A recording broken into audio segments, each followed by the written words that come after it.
Hi, welcome back to Cooking with Mrs. Thompson. I'm Karen Thompson, a former hospital food service director dietitian and retired family and consumer science teacher and cook. Join us as we travel the globe sampling the world's cuisines. Today we're staying in the US. This dish that I'm going to prepare for you is one that stems back from my early marriage. I remember asking my husband, hey, what do you want me to cook? What do you like? He said, well, he liked his mom's smothered steak. So I cooked smothered steak the way I knew how to cook it. Wasn't quite what his mom did, but he really liked it. So it became part of our, weeknight menu. Let's get started. You're going to need 2 large onions. I've peeled these and cut them in half, cut, the top and the bottom end. And I'm going to cut them pole to pole thinly. My onions, and it's a large pile, are all chopped. I'm going to set these to the side. I just wanted to get the pre-prep done and out of the way. Let's talk about the meat. I've got round steak that I'm going to use. The other meat that you could use that works really well are these pre-tenderized cube steaks. They work equally as well. We're going to use round steak in this recipe though. So let's open the package and see what we've got. This meat was actually given to me by a friend that knows who I'm cooking for. Oh, perfect. It's been tenderized. Yay. It's still a little bit frozen, which is just fine.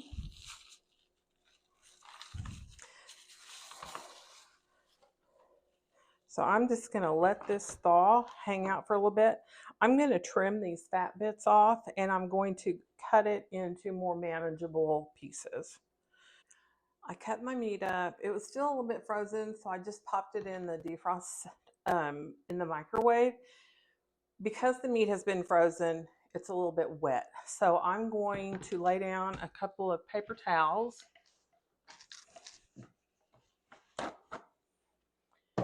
and set the meat on there. Try to absorb as much of the liquid as we can.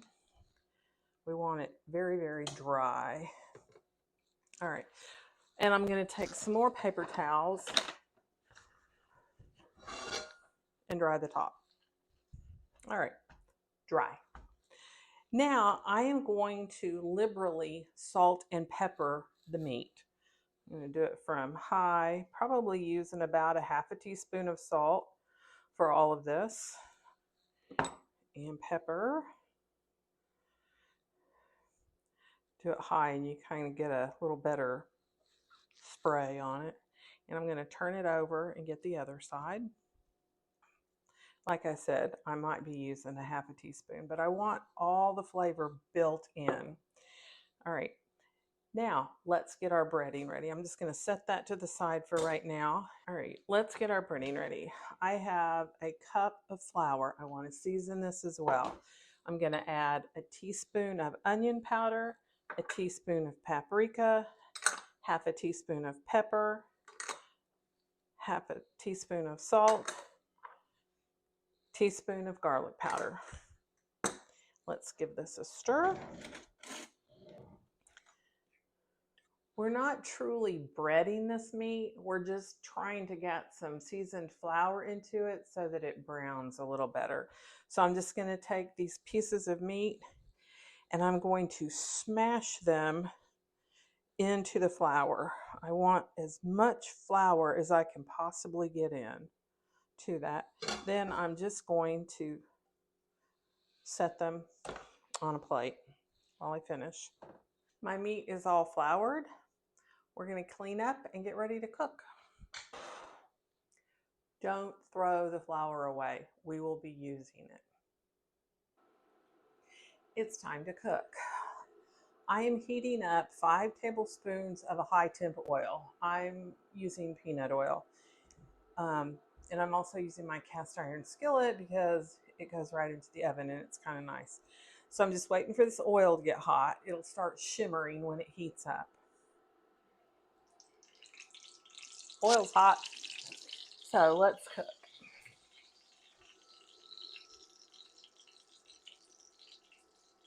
I'm going to put just half of it in right now, and I'm going to let it go for a couple of minutes until there's a nice browning on the side, at which time it will release from the bottom of the pan. Like right now, it's kind of stuck. It's starting to release, but once it browns well, it'll release, and then I'll flip it. I didn't do a real good job of spreading it out, but I was going to need to do 2 batches anyway, so it's fine. It's time to turn. You can also tell by smell. There we go. Same thing, 2 minutes.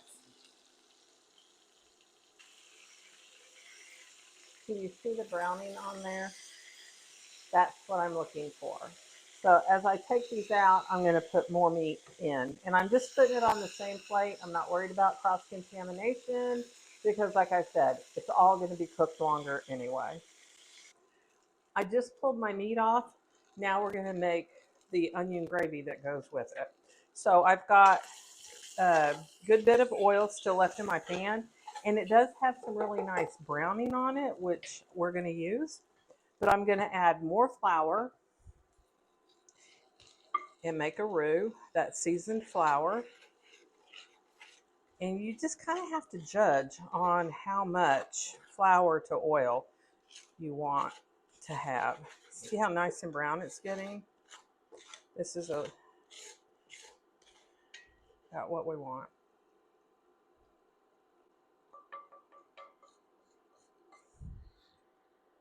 Right.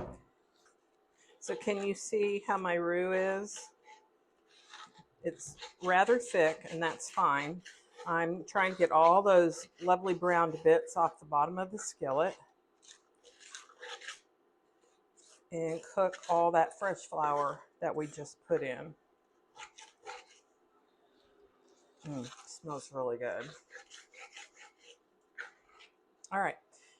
I think the roux, it's cooked for a few minutes, developed some good flavor.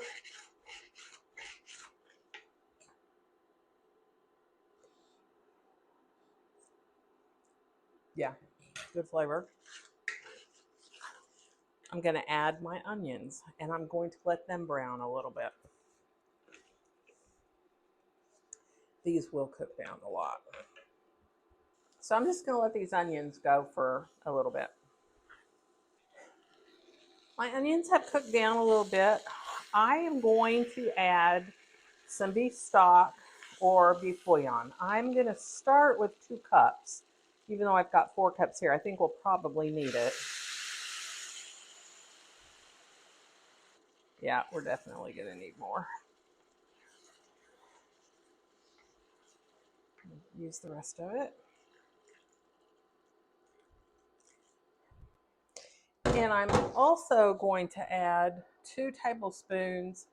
You can use dark soy sauce or kitchen bouquet. It's a browning agent. Dark soy sauce is the same thing. Do not substitute regular soy sauce. It's too salty. I am using dark soy sauce because I have it. And see how it makes that gravy just so much nicer? Darker brown.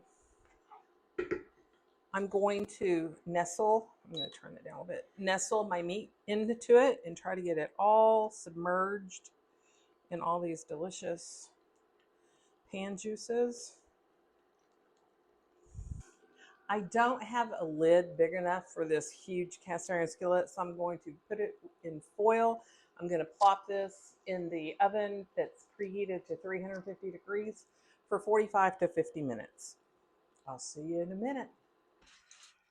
All right, the meat is done. Let's take a peek. Oh my goodness.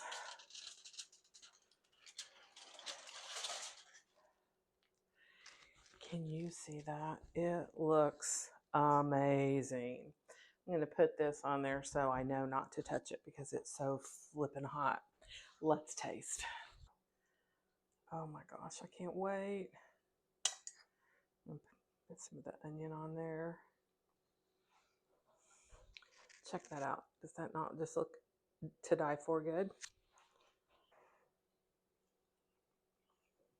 This is so good. Bill would have loved it. It's oniony, it's beefy, it's so tender. You know, round steak isn't always the most tender cut of meat, but this is just perfect. The salt's right, the flavor is delicious. I'm going to serve it.